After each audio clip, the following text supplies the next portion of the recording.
Многот на проверен обично се поврзува со истражување за висока корупција и перење пари. Затоа мислевме дека овој пат ќе биде малку поедноставно да сработиме пред великденската емисија која се однесува на една друга тема – музика. Но првпат ни се случило да не одбијат 20 луѓе. Никој не сакаше да разговара со нас. Не затоа што се виновни. Добро, имаш и од виновните, туку затоа што се плашат. Од кого? Погледнете го нашиот форшман. Нема бизнис како шоу бизнисот. Сите се први во шоуто.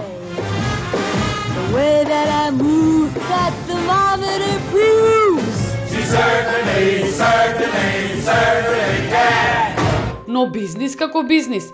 Никој не сака да му се чипка во парите. Дури и кога привилегиите кои ги носи бизнисот се помогнати од државата. Вие сте председател на ЗАМП и мора да дадете отчет на јавност. Да јадам, да. Морате да дадете отчет. Драго ми е што се видовме. Како функционира ЗАМП? Невладино здружение со профити и провизии, но без давачки кон државата. Зошто сите влади молчат пред монополот на ЗАМП? Тие се непрофитна во смисла дека не треба да распределуваат добивка и дивиденда. Разните приходи по разни основи треба да ги трошат во остварување на дејноста, а се разбира сите давачки кон државата кои што произлегуваат од законите и нивното финансиско работење секако дека треба. Да. Музиката и политиката не одат заедно, но не и во Македонија. Една декада државно спонзорирани музички дилови за подпросечна естрада. Иако тие се скришни, ние, авторите меѓу нас, често пати знаеме да си кажеме кој колку земал и имаме некаква представа тоа како се движат хонорарите. Како што рековме, нема бизнис како шоу бизнисот, но како и секој бизнис во Македонија која важи за заробена држава, така и со музиката и со авторските права. Политиката и конекциите го имаат главниот збор. Кој го штити ЗАМП? Зошто ЗАМП не плаќа ДДВ? Зошто ЗАМП со години ги манипулира авторите и имаше многу обвинувања за малверзации и корупција, но и многу поплаки. Речи си, нема министерство од било која власт која не застанува безпоговорно во поддршка на ова здружение. Колку е мокна музичката индустрија, ќе погледнеме подоцна, а сега да видиме што работи ЗАМП и каде одат парите, кои не се малку, а тие ги собираат со указ од владата, од кабелските оператори, авторите, телевизиите и други корисници. Алчноста и површноста станаа заштитен знак на ЗАМП. Постои атмосфера на фаворизирани и дискриминирани композитори. Има индиции за малверзации од разни автори. Ова беа дел од зборовите на авторот и тогаш член на собранието на ЗАМП, Гоце Џуклески, кој реши јавно да го напушти здружението со овој допис. Две министерства во меѓувреме, она за култура и она за информатичко општество, веќе има инспекции во ЗАМП за да проверат како функционира електронскиот систем со кој што потоа се распределуваат средствата на авторите. Но ЗАМП не се даваше, ниту пред институциите, чија што истрага брзо замре, ниту пред конкуренцијата. Од нив се жалеа сите – автори, телевизии, угостителски, кабелски оператори. Одредени автори јавно се пожалија дека иако ЗАМП наплаќа грдни пари, тие зеле трошки, како Златко Оригјански кој се пожали дека за сите години зел 7 евра, или пак К15 продукцијата, кои за своите 3 албуми земале 100 денари. Дел од разочараните автори со години бараа транспарентност и одговори кои се најплатените автори на ЗАМП и како ЗАМП тоа го одлучува. Потоа некои се приклонија кон другото здружение Соком МАП, но според нив ЗАМП е машина со политичка моќ која не дозволува конкуренција.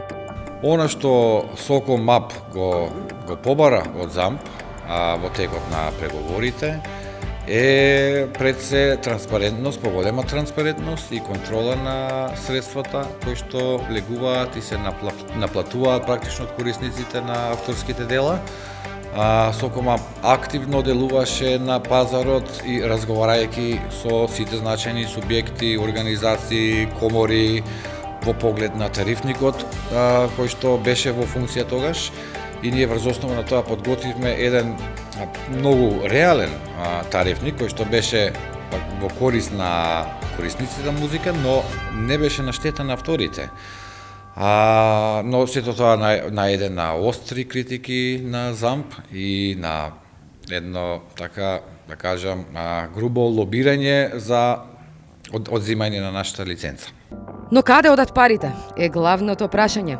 ЗАМП на своето конто минатата година регистрирал 126 милиони денари приходи, барем според нивниот извештај годишен објавен на веб-сајтот. Тоа се и 2% повеќе од претходната 2015. Во нивниот годишен извештај на големо објаснуваат колку приходи собираат. Најголем дел, или 78 милиони, доаѓаат од кабелските оператори. Нив ги тарифираат по неколку основи, и според сервисен договор, и според тарифник, и според друг договор. Контактираните оператори не знаат што точно му плаќаат на ЗАМП и со години водат битка со нив.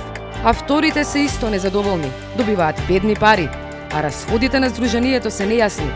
ЗАМП наплаќа дебели провизии од 10% од своите услуги, но иако остваруваат профит, проверено дојде до фактурите кои тие ги издаваат и во нив не се пресметува ДДВ.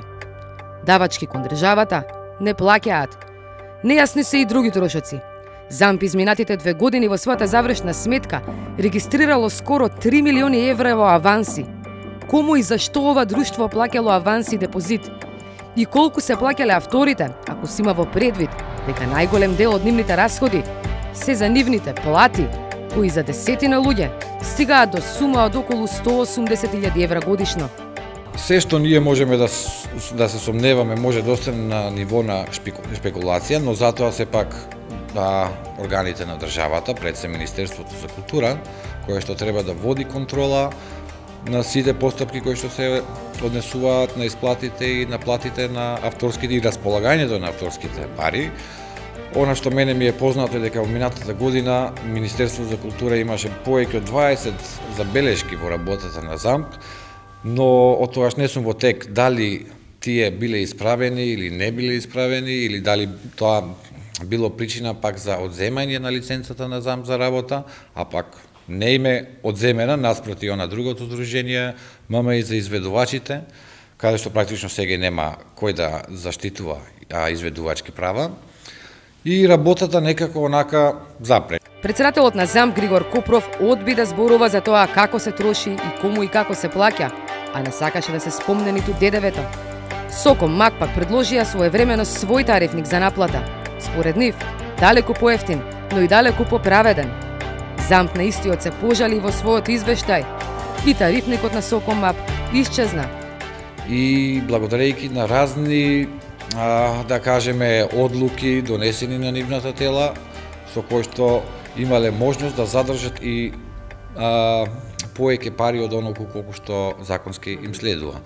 Например, еве само како пример можам да посочам дека има една одлука во која што ЗАМП може да задржува 4% од приходите на авторите за намената стимулација на творештво, иако таква одлука во изминативе 10 години, колку што јас сум бил активен како член на управен одбор и на собрание, не е донесена како тие средства да се делат. Веројатно нема ни понатаму, бидејќи не гледаме на нивната веб страна некаков конкурс за да можеме да се пријавиме за користење на такви, а тоа се огромни пари. Конкурси нема, но пари има. Приходи има, но расходите се дискутабилни. Каде одат милионите евра за наводни аванси? И зошто Копров не сака да зборува за тоа? Кој го одржува монополот на ЗАМП? Организација толку мокна, што успеа да им наплати на операторите 100.000 евра, дури и за периодот кога им беше забрането од самиот ЗАМП да пуштаат музика пред повеќе од 1 година. Корупција, непотизам и спрега со државата. Ова не го велам јас, ова го покажа искуството кое Македонија го имаше со музичката индустрија и со генерално уметничката индустрија во минатата декада. Владата добро ги зграби и со многу пари го корумпираше овој систем. Сите паметиме Томато продукција. Продукцијата која заработи дебело парите на даночните обврзници за да спроведува пропаганда.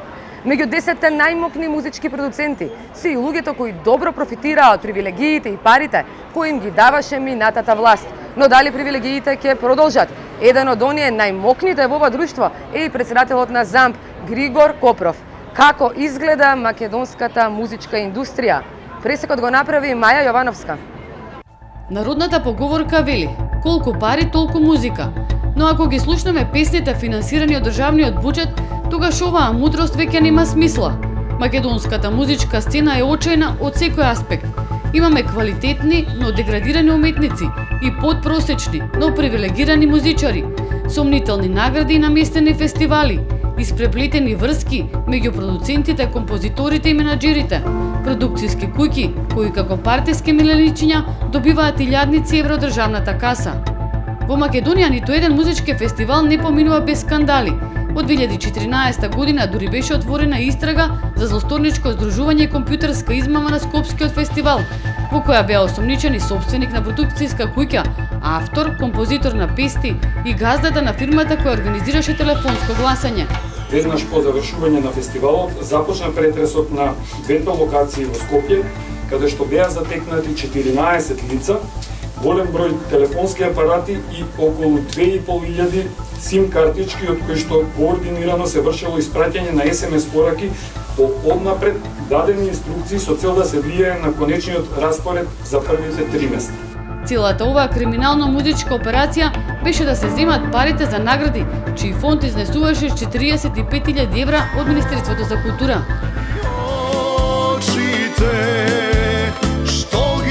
Сомнителен беше изборот на песни кои добиваа пари од државата за авторите, композиторите и продукцијските куќи кои ги снимаа спотовите.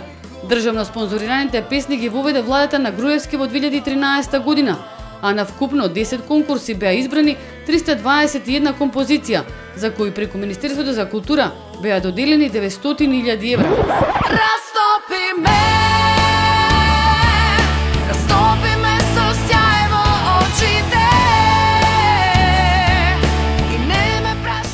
Последниот ваков избор во организација на државната телевизија беше направен на почетокот на јануари и повторно се крена врева и имаше реакции за изборот на песните.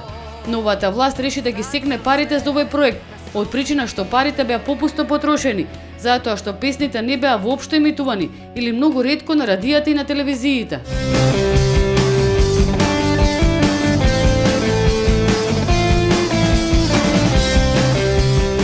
Имињата на најплатените автори се деловна тајна, а нивните хонорари уште поголема тајна. Тајна се и најслушаните песни, односно песните што добиле најмногу пари од ЗАМП. Еден од најпознатите композитори и председател на управниот одбор на ЗАМП, Григор Копров, го побаравме за одговор на повеќе прашања во однос на финансиското работење на здруженијето. Но наместо транспарентност, од него добивме нељубезен однос, кога му спомнавме за пари и даноци. То не е за мене.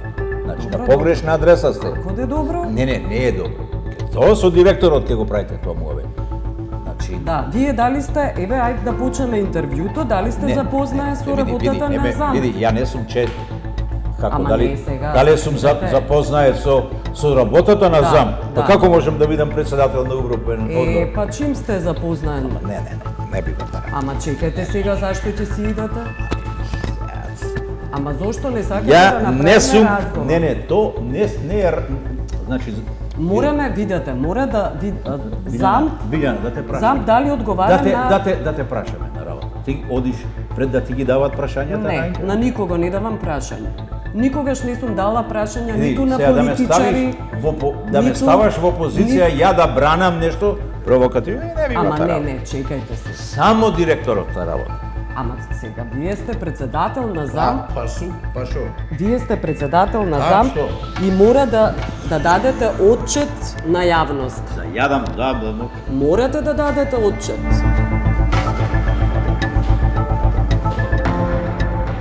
Магазинот Глобус пред 10 години Копров го прогласи за еден од најмокрите луѓе во музичката продукција. Во моментов, освен председавањето со ЗАМП, Копров е одговорен и за фестивалот Охридски трубадури, фестивал со многу спонзорство од државни институции, но и компании врзани со градежната експанзија на претходната власт, како Бауер БГ. Во шоу бизнисот најголеми цицачи на државниот буџет се продукцијските куќи, но не сите, туку оние чии газди се во бизнис партнерски врски со владеачката партија. Па така една од продукциите што направи милиони евра за време на владењето на ВМРО ДПМН беше Томато продукција. Пратеникот Емилијан Станковиќ пред 8 години соопшти дека само за еден документарец за 20 годишнината од независноста на државата, неколку продукцијски куќи добиле 1.230.000 евра. Меѓу нив се Revolution 1 и 2 на Евтим Гаштов, екс-извршен директор на МРТВ, Контрабанда на Борис Дамовски и Томато на Бане Поповиќ. И се разбира неизбежната томато продукција, која 3 изборни циклуси или 4 работи и за вас, премиере, и за ВМРО ДПМН. Сега и го дадовте раководењето на МРТВ да го има во своји раце, да располага со маркетиншкиот колач кој што го доби со измените на Закон за радиодифузија и нормално да инсталира своје кадровско решение. На оваа ваша омилена продукција, премиере, вие сте дале преку 300.000 евра за овој документарец. Кога се смени власта, згасна и продукцијата. Собственикот Бане Поповиќ ја продаде томато продукција на шоуменот Бојан Јовановски, кој сега е собственик на новата 1 ТВ. Во време на нескромната продукција на квалитетна музика, поранешната власт финансираше музика и песни за трети деца и патриотизам. Фестивалите растеа како печурки на дожд. Продукциите штанцаа политичко-уметнички нарачки, а големите музички имиња снимаа песни и уредуваа фестивали со истиот интензитет со кој лабаво се делеа пари.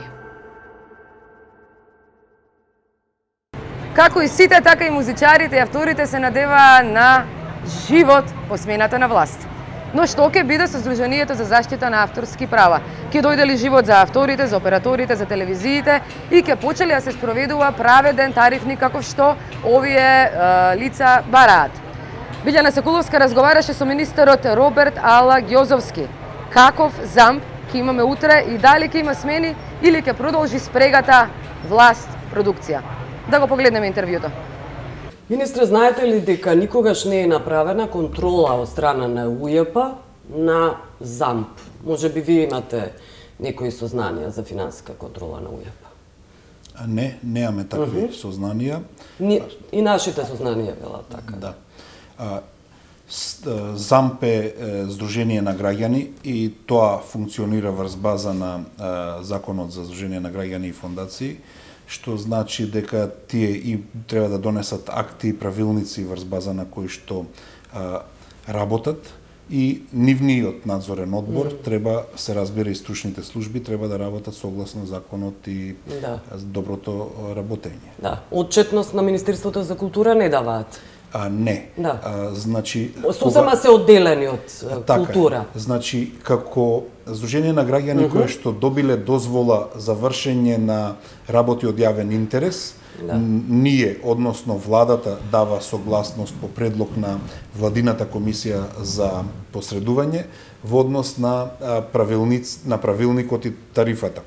Во оној момент кога тие ја добиваат дозволата, ние вршиме испитување на нивните акти. Дали е статутот во ред, дали се вклучени органите и телата, дали одржуваат редовно состаноци, се разбира и дали поднесуваат извештаи, дали тие извештаи се усвојувани.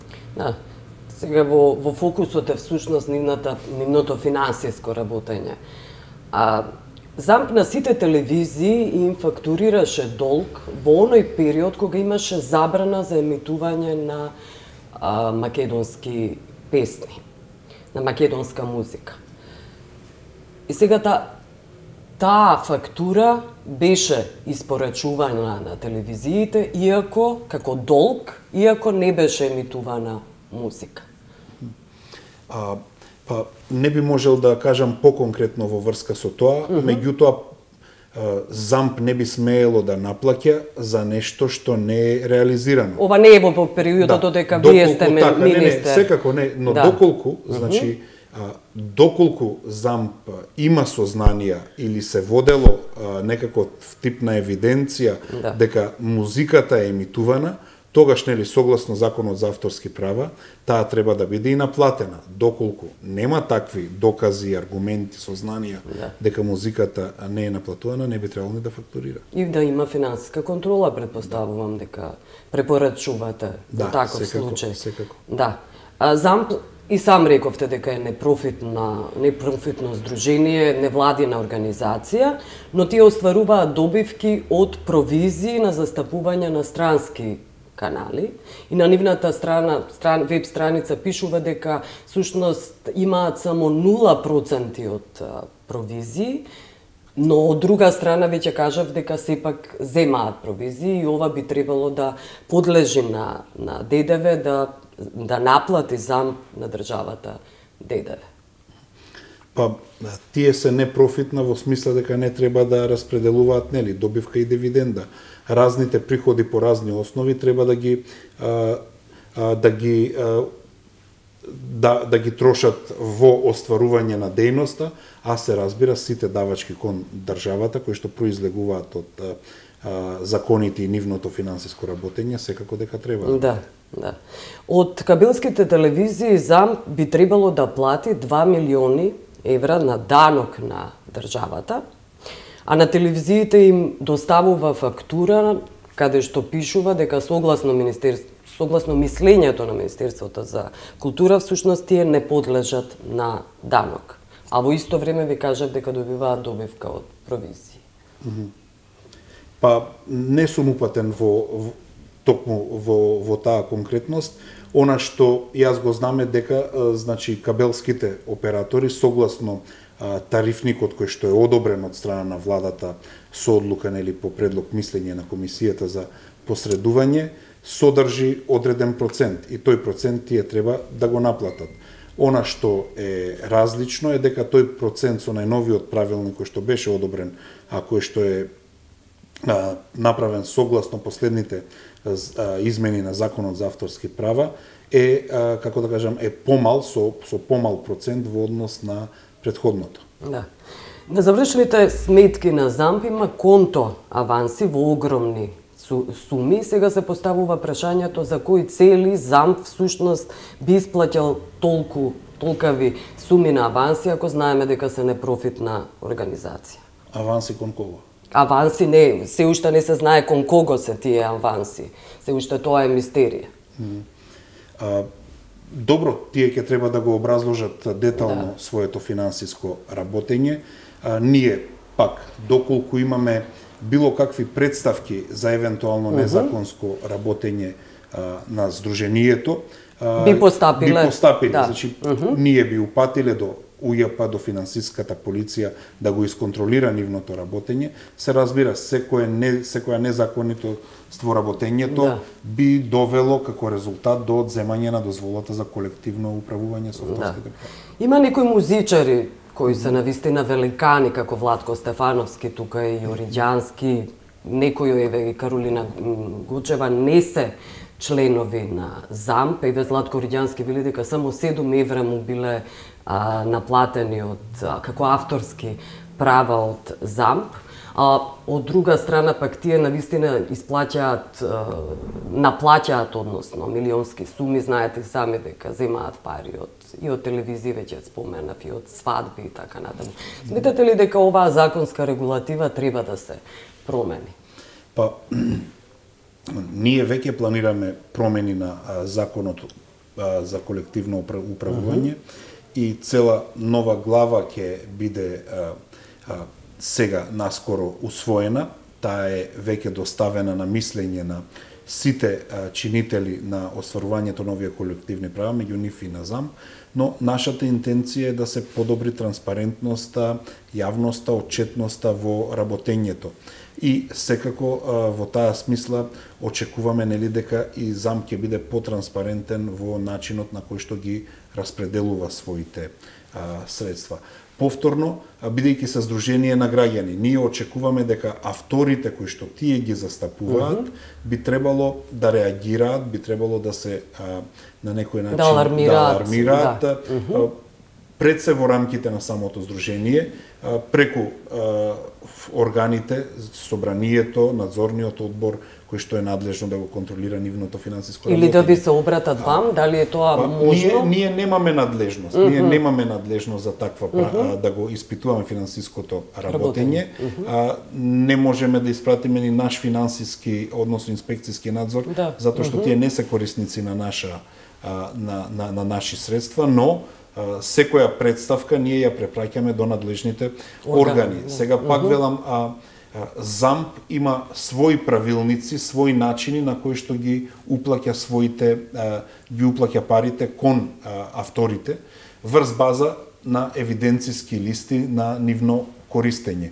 Ние сакаме од една страна да кажеме да го направиме порационален и поефикасен системот на тие евиденциски листи и начинот на кој што потоа се исплаќа. Разговарајќи и со ЗАМП, меѓутоа и со другите здруженија, сегашните законски регулативи, например, од друга страна, ниф им создава услови во смисла треба да исконтролираат премногу евиденциски листи за да поделат евентуално авторски хонорар од 200 или 300 денари. Во таа смисла, претпоставувам во таа некоја категорија и Златко Оригјански, но се разбира, од друга страна, треба да се добро да се докаже врз база на кои други правилници, стандарди, тие исплаќаат поголеми суми пари кон одреден друг тип на автори. Но ќе се согласите дека тие суми се абсурдни, кои ги споменав во случајот со Оригјански? Претпоставам дека тоа се базира на евиденцијата која што тие ја прибираат. Јас колку што знам, во овој момент, значи во овој момент има застои, потешкоти на функционирање на евиденцијата, затоа што тој софтвер секогаш кој што беше пропишан со законот во 2013 не е секогаш функционален. Кога тој не функционира, се оди по читање на листите рачно, рачно од самите медиуми кои што треба да ги достават, а во однос на евиденцијата во другите категории на емитери кои што имаат обврска да доставуваат, ЗАМ претпоставувам врши контроли и инспекции на пуштањето по правилник кој што го имаат. Добро, јас благодарам за интервју. Мотото на истражувачката репортерска лабораторија е следново. Ако не разбирате зошто се случува некој проблем, тогаш во прашање секогаш се пари. Истражувачката репортерска лабораторија во проверено и во наредните 2 недели подготвува ново издание за ЗАМП. Овој пат истражуваме каде одат парите кои ЗАМП ги собира, зашто се плаќаат авансите. Ке расплеткаме уште една пајажина. Останете со нас и во наредниот месец.